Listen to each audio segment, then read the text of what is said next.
So the sin of Adam and Eve is referred to as original sin.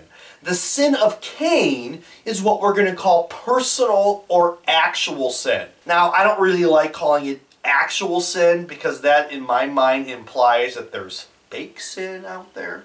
So I'm going to refer to it as personal sin. And this is probably what you're familiar with. It's probably the first thing that comes to your mind when you think of sinning. After all, when you go to confession, you confess your personal sins. You never confess original sin. And there's a third category of sin, which we'll do on the next episode, called social sin. All right, let's look at the word sin. In the original Hebrew and Greek. Now, in the Hebrew use of the word sin, I can't pronounce it, that's why I'm not even going to try it. Of course, the Hebrew Scriptures was written in Hebrew. They literally translated sin as meaning missing the mark. In the New Testament, which was written in Greek, sin was translated as, and I've said this before, alienation or separation. Now look at the meanings again. To miss the mark, alienation or separation. This one up here in the New Testament implies relationships, right? Relationships, other people than yourself. This one, in dealing with the Hebrew understanding of the word sin, deals more with external deeds. Or think of it like a bullseye. And when you're aiming, doing archery here, when you're aiming an arrow, you want to shoot it into the bullseye. Anything less than the bullseye is missing the mark.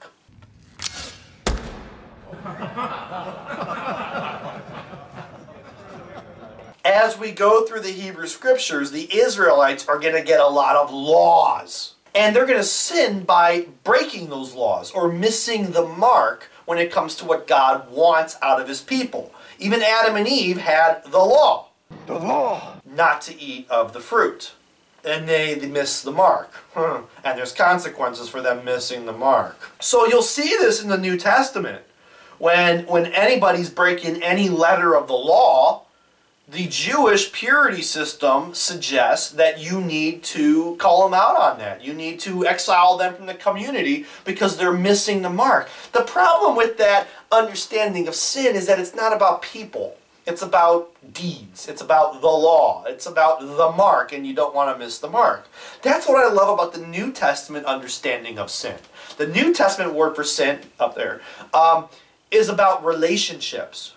And here's a good rule of thumb when you're examining your conscience every night. Where there is separation, there's sin. Just think about that. Whenever members of our church are dividing or excluding people, that's sin. What's the opposite of that statement?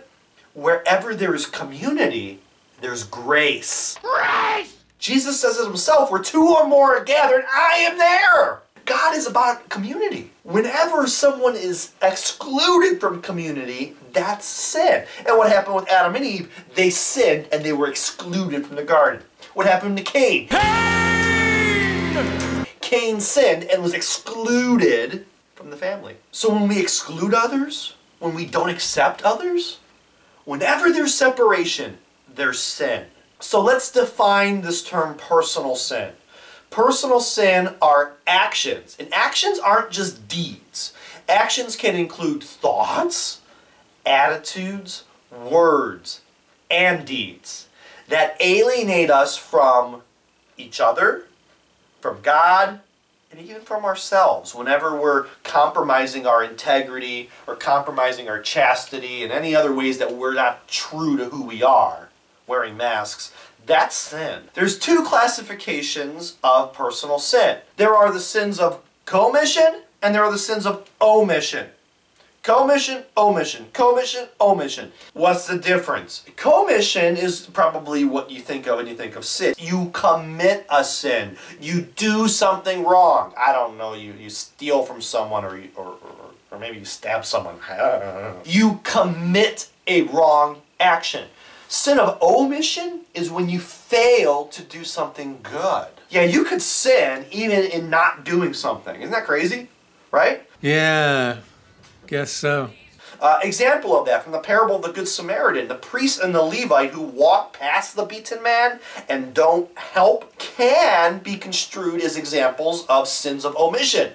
Whereas they can help someone in need, but they fail to do that. They omit a right action. Think about gossip. If you're the gossiper, you are guilty of a sin of commission. You are gossiping. You're doing something wrong. If you're just listening to gossip as it goes on, you're not guilty of a sin of commission.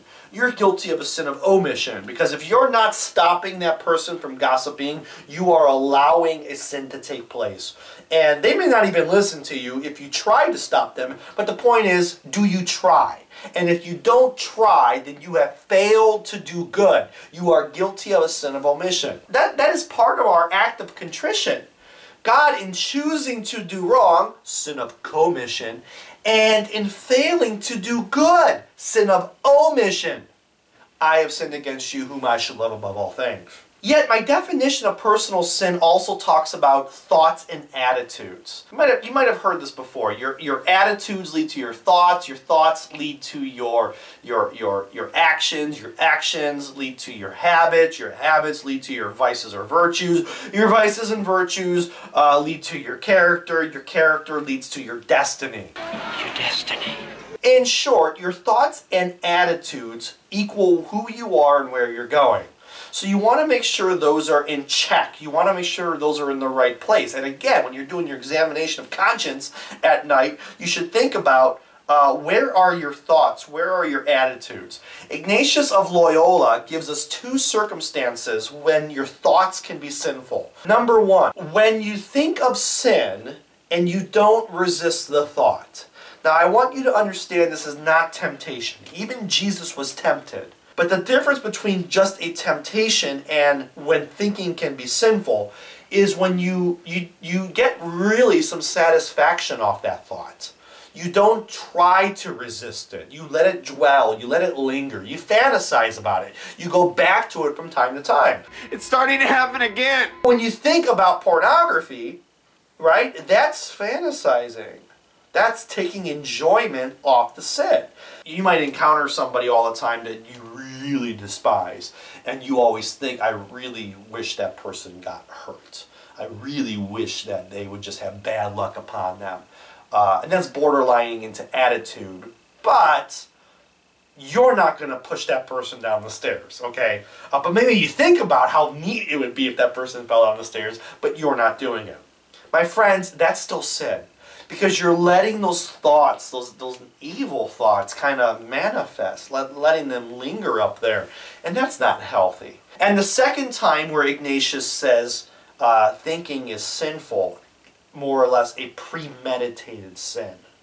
A premeditated sin is just like that first one we talked about, where you think of a sin, but then you actually act it out. You plan it out. Think of that horrible massacre in Aurora, Colorado, where that man shot up the movie theater. That was planned. Okay, that's not spontaneous. That's premeditated.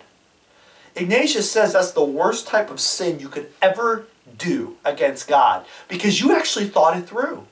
And even in the court of law, a premeditated murder is going to have a harsher sentence, probably life or capital punishment, than involuntary manslaughter. They both end in death, but the premeditated one, someone that plotted it out and never got the help that they needed, they have no excuse. So a lot of times when we sin, it's impulsive, right? We sin because of our concupiscence, right? We have this tendency to do what we're not supposed to do, and we just do it. Sometimes we do it a lot, so it's easy to just do it. But the premeditated sin, you actually reflected on and did it. And Ignatius says there's no excuse for that. Finally, with attitudes, much like thoughts, Yoda said it best when he said, "Fear leads to anger, anger leads to hate, and hate is the path of the dark side." Fear is the path to the dark side. Fear leads to anger, anger leads to hate, hate leads to suffering. Or something like that. He had it right, that your attitudes are going to lead to you acting on those attitudes, which is going to lead to who your character is and where you're going. So check your attitude at the door, my friends. It's hurting your relationships.